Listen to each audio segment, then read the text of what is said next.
Merci d'être au rendez-vous du comptoir, donc du débat politique tous les matins. Vous nous rejoignez dans ce studio aussi sur nos antennes régionales. Vous êtes en direct sur la télé aussi, sur Espace TV. Merci de votre fidélité. Dans un instant, on va s'intéresser donc à la CENI qui, d'une part, annonce qu'elle renonce au recrutement d'un opérateur technique international et parce qu'elle a déjà fait l'acquisition d'équipements de pointe. D'autre part, elle annonce la mise en place d'une cellule technique d'action et de suivi du processus électoral. Est-ce un instrument de transparence dans le cadre de l'organisation de ces élections législatives? On pose la question comment les états-majors politiques réagissent à ces annonces de la CENI, tour à tour, si le temps le permet, bien entendu. M. Selou Baldé de l'UFDG, M. Seykouya Barry de l'UFR et M. Faya François Bourneau du PDN. Ils vont prendre la parole sur cette antenne. Et cette enquête d'opinion que cette association, l'association Sciences Po de Guinée, compte bientôt lancer dans notre pays relativement au débat sur une nouvelle constitution en Guinée.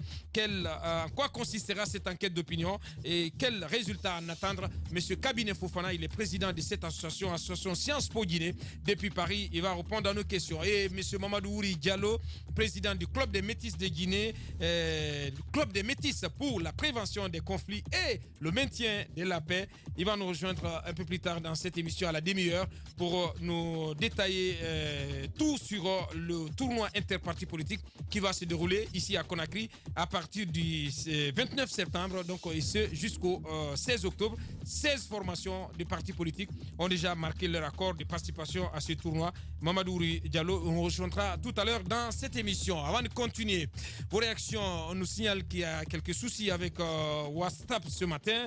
On va y aller avec d'autres auditeurs sur d'autres plateformes. D'abord avec Monsieur Mohamed Ba, donc depuis Dakar, qui nous suit donc à la télé. Mohamed Kaba qui dit bonjour les GG. Mohamed Ba, fédéral de Jessi, du côté de Bouquet, donc depuis Dakar qui nous suit. Je salue l'initiative de Wassolo pour cette organisation du tournoi des partis politiques, car par la voix de mon président Souma et du bureau régional de Bouquet, nous souhaitons bonne chance à toutes les équipes, mais le trophée sera de notre côté, Inch'Allah. C'est donc un inconditionnel du parti Jessi qui nous envoie ce message. Cette réaction de Abou Poutine Banco, le journaliste est un acteur important de la vie sociopolitique, donc au-delà de votre neutralité, mais vous avez votre avis à donner pour l'amélioration de la bonne gouvernance. Abou Poutine Banco qui nous envoie ce message. On continue du côté de l'UFR, cette fois-ci avec Moria Kaba. Cette prétendue consultation n'est qu'un stratagème pour légitimer un acte illégal. La précipitation et le tohu-bohu qui entoure les rencontres du PM laissent présager que sa démarche n'est qu'une formalité, une diversion pour détourner l'attention sur la CENI qui est en train de piéger le processus électoral pour transformer les législatives en référendum. Mais Maître Kébé est le plan B du troisième mandat. Il faut le traiter comme tel. Moria Kaba, très inspiré ce jeune qui nous envoie donc ce message. Cette autre réaction de la part de Abdoulaye, à part Bokeh où les travaux restent inachevés, c'est une bonne idée cette fête tournante. C'est pour répondre directement à Bassekou, donc Sablaye Keita qui nous envoie ce message. Et Prince qui nous signale, Adafo offre un concert gratuit aux populations à cette occasion. Donc ce sera le 2 octobre, mais un bal qui sera enregistré. M'a signalé Antoine le 24 ou le 26 du côté de Kindia. Et il sera diffusé sur Espace TV le 2 octobre. Ça, c'est à l'intention de nos téléspectateurs. Mamadi, si c'est modèle, nous ne sommes pas dupes pour se prêter à ce simulacre de consultation qui servira à légitimer cette tentative de putsch constitutionnel. Le peuple de Guinée défendra bec et ongle sa jeune démocratie. Mamadi Sissé du parti modèle qui nous envoie ce message. Gazé d'Africa qui nous écrit également.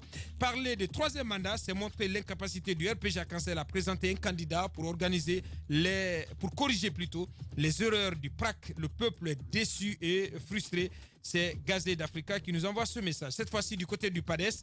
Bonjour Abouakar, Martine Condé, à la différence de Rabiatou Sera Diallo, vient de prouver que même dans l'enfer, on peut dire des fois non à Dieu si on n'est pas d'accord. Le PADES gagnera cette coupe Bien, il parle donc, du tournant interparti politique, le PADES donc qui décline ses ambitions.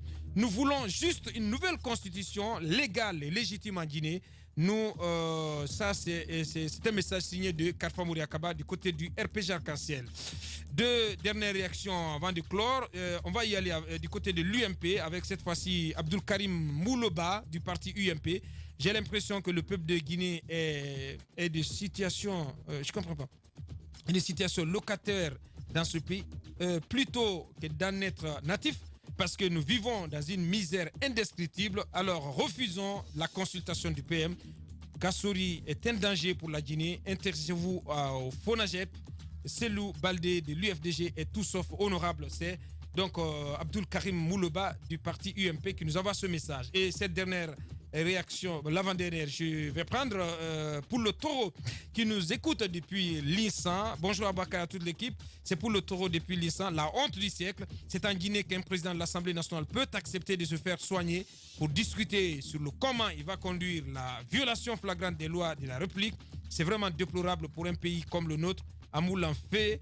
Wassalam, c'est donc pour le taureau qui nous envoie ce message. Et la dernière, c'est du ministre Marc Yombuno, l'ancien ministre du Commerce. Bonjour, bonjour monsieur Aboubakar. Nous avons besoin d'un droit de réponse pour répondre aux allégations de votre confrère Jacques Lewa sur le mouvement Dompilo. Marc Yombuno, donc ministre conseiller à la présidence, coordinateur du mouvement Dompilo. Ah, en plus, il est le coordinateur du mouvement Dompilo. Madame Yoro, on s'intéresse à ce cas de viol à Nongo. Alors, on l'a annoncé hier, l'acte s'est produit ici à Conakry, à Nongo, dans la commune de Ratoma, le 16 août dernier. C'est une jeune fille de 17 ans qui a été enlevée, kidnappée en quelque sorte, par un professeur qui donne des cours d'anglais à l'université, notamment à Gamal et à Symphonia, un professeur d'université bien entendu. Comment ça s'est passé? Le jour de la fête... C'est quoi son nom? Bien sûr qu'on va dire son nom. Parce que la DPJ est déjà sur l'enquête. C'est un présumé auteur. Un présumé auteur, il a un nom. Il est présumé auteur. Il s'appelle Aruna Kondé. C'est un présumé auteur. La DPJ est sur l'enquête et la DPJ a donné son nom. Il n'y a pas à cacher, il est présumé. On n'a pas à le dire. Ben si. Non. Ben si, on a à dire quand vous menez. Pas avéré encore. Est-ce qu'en disant, est-ce qu'en l'appelant, j'ai dit qu'il est coupable? On n'a pas dire son nom à l'antenne. Ah non. C'est à la justice de prouver son innocence. Quel manuel de journalisme vous avez appris cela? Franchement, quand tu mènes une enquête, Antoine, peut-être par rapport à une victime, par rapport à une victime d'agression sexuelle dans des sociétés comme les nôtres où on stigmatise les personnes, on peut se méfier de dire le nom. Ouais. Mais un présumé auteur de viol, on n'a pas à verdir en disant son nom. On dit son nom, il s'appelle Aruna. Je ne sais pas dans quelle école, comme il l'a dit, vous avez appris cela. Moi, on m'a appris qu'en menant une enquête, à part une personne qui est vraiment, dont la vie est en danger, par exemple, comme les victimes qu'on stigmatise, on leur refuse certaines choses, on peut ne pas dire leur nom. Mais le présumé auteur qui peut par la suite être... Attendez, supposons qu'à l'issue de l'enquête, le monsieur soit blanchi. Ça veut dire quoi? Est-ce que j'aurais dit ici qu'il l'a violé? Elle l'a pas. J'ai dit le présumé auteur. Antoine, on va sortir de ce débat. Sérieusement. S'il te plaît. Sérieusement. La DPJ est sur le dossier. Et ce qui s'est passé, c'est ce monsieur dont je parle là, la victime, elle est là. C'est lui qui a enlevé la jeune fille. Je lui oppose le cas de Tariq Ramadan. Justement. Voilà, est-ce qu'on n'a pas dit son nom? Ça te dit tout. Hein, et comment il s'appelle le monsieur, le français là, qui a été accusé de Dominique Strauss-Kahn. A-t-on dit son nom ou pas? Bien. Alors, sortons de ça. Alors, la question que je voulais... On revient sur ce dossier. La jeune fille est sortie le jour de la fête. Elle voulait prendre un taxi à Bambeto. Elle a rencontré le monsieur qui l'a aidé à trouver une place devant. Il est monté avec elle, arrivé à destination. Il a même voulu payer le transport de la fille a dit non, il a insisté. Mais pendant que le véhicule roulait, il avait dit à la fille de lui passer son téléphone, qu'il voulait noter quelque chose rapidement. C'était dans l'intention de prendre le numéro de la fille. Alors, arrivé à la maison le soir, le monsieur l'a appelée, elle était étonnée. Elle lui a dit, mais comment tu as eu mon numéro? Il dit, mais quand j'ai pris ton téléphone, c'était pour avoir ton numéro. Donc, il l'a appelé, ils ont parlé. Le lendemain, il a voulu à ce que la fille vienne le rencontrer. La fille a dit non, je ne te connais pas. Pourquoi est-ce que je viendrais te rencontrer? Il a insisté, la fille est venue parce qu'ils sont pratiquement dans le même quartier. Quand le monsieur a expliqué qu'ils sont dans le même quartier, elle est venue, elle a écouté, ils ont échangé. Après, elle est repartie chez elle. Le lendemain, il a encore rappelé. il lui a dit de venir, c'est juste pour 30 minutes. Et il a appelé d'abord, elle n'a pas décroché. Il a insisté, finalement, il a envoyé un texto, un message. La fille a lu le message, lui demandant de venir juste pour 30 minutes. Alors la fille est venue, il était dans un 4x4 Prado.